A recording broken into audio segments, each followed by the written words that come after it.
Hello and welcome. My name is Natalie Areola and this is But What Does It Mean? Deconstructing Surreal Art.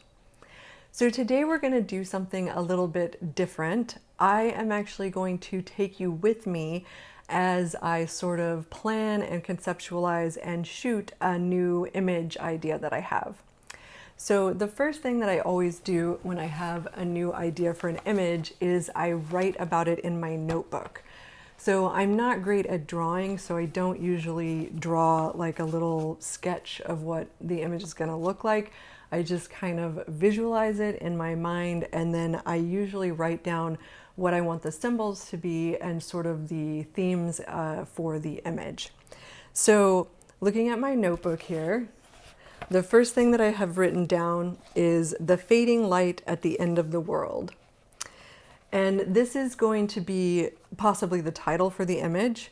And the image is based on a Léonore Finis painting called The End of the World, or Le But du Monde, which is the French title, but it means the end of the world. So we talked about Léonore Finis in last week's episode, and we talked about several other female surreal artists. If you missed that episode, you should go back and watch it because it was a really good one, and we learned a lot about some of these women who we hadn't really touched on at all previously.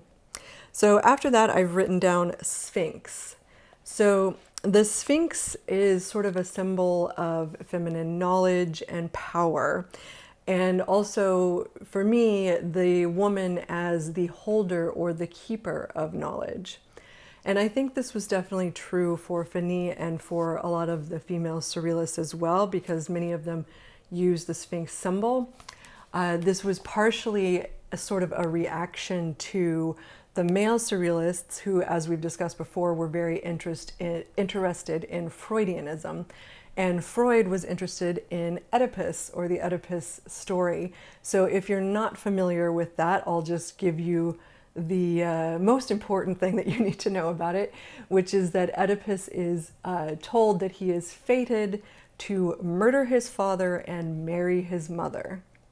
And Freud uses this as sort of a metaphor for a lot of his ideas about human psychology and how we're formed from the time that we're children. There is actually an episode in the Oedipus tale in which Oedipus comes across a sphinx, and the sphinx tells him a riddle which he needs to solve before he can enter the city of Thebes.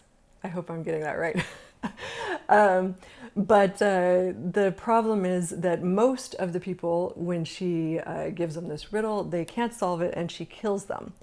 But for Oedipus, it's different. He actually solves the riddle, and then for some reason the sphinx kills herself, which I think is a pretty strange sort of twist there. But anyways, the point is that the female surrealists took this symbol of the female sphinx and turned it into something that explores the sort of power of women as these holders of knowledge, or sort of gatekeepers of entrance into some sort of sacred realm. And they used it a lot in their work, and Finis definitely used it a lot. So I wrote that down. I don't know if you've noticed, but my hair is kind of crazy today. It's been getting sort of crazier and crazier. And that's actually good because I want it to kind of look big and sort of sphinx-like. I also wrote down skulls and dying plants. So this is taken directly from the Finis painting. There are skulls in the water and there's some sort of decaying plant life. And let me actually show you some of my props here. So this is my skull, which I've actually used in a few other images, so you may recognize it. And I love this thing. It's really cool. I got it off of Etsy, and it's pretty darn realistic, as you can see. And then I'm also going to use this cool piece of driftwood.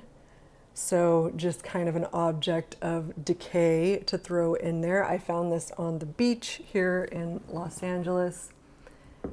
I have dead roses. I use dead roses in a lot of images in case you hadn't noticed. And these, I actually used the same rose when it was still alive in an image that I did recently called The Problem of the Rose, which you might have seen on my Instagram account, but now it is quite dead, so it'll work for today's image. All right, so those are our objects.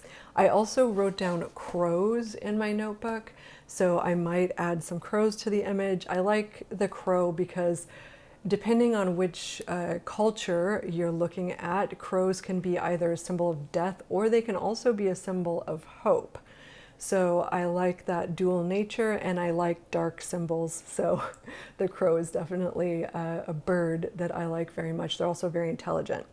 All right, so now we are going to get started on the shooting. Okay, so we have everything set up now. I've got my backdrop. This is just a plain black backdrop, as you can probably see. I've got my lighting set up the way that I wanted. I wanted nice, even lighting on this image because it's going to be an outdoor image. The idea is for it to look like it's after the sun has gone down, so everything should be pretty evenly lit. And I'm going to try to set my camera up in such a way that you can kind of see what I'm doing while I'm shooting this, although I may have to cut some parts out because it's going to be a nude like a lot of my images, and I'm not really sure if that's going to fly on Instagram and YouTube. So I'll let you see what I can, and hopefully I can find a good angle where you can see what I'm doing. All right. Unfortunately, I didn't get the best footage of the shoot itself. I do all my shoots in the living room of my apartment, and there just isn't a lot of space as it is, so trying to squeeze in a video camera can be tricky, especially with the lighting setup that I have here, which is 2 Godox lights pointed at a pair of homemade V-flats that are boxing me in quite a bit. But you still get the basic idea. I start with the image of myself, then I move on to photographing the objects, which I want to capture the same lighting on so that everything looks cohesive in the final image. So here's a few shots from the shoot, which I'm very happy with. As you can see, the shot of my subject, in this case me, is the most important image and the one I really want to get right. The other images need to capture the object in such a way that it can be easily edited into the final image, but they don't have to be anything close to perfect since I will be cutting them out later. Okay, and that is it for today. I want to thank you once again for joining me. I truly do appreciate you coming along with me on these journeys into these interesting concepts and into the artistic process. And I hope that today's video was enlightening and inspiring to you. As always, be sure to like this video and to subscribe to my channel if you are on YouTube. If you enjoy my work and these videos, owning a beautiful and thought-provoking print is a wonderful way of showing your support. You will find the link to my online shop in the video description and also in my bio. All right, thank you again, and I will see you next time.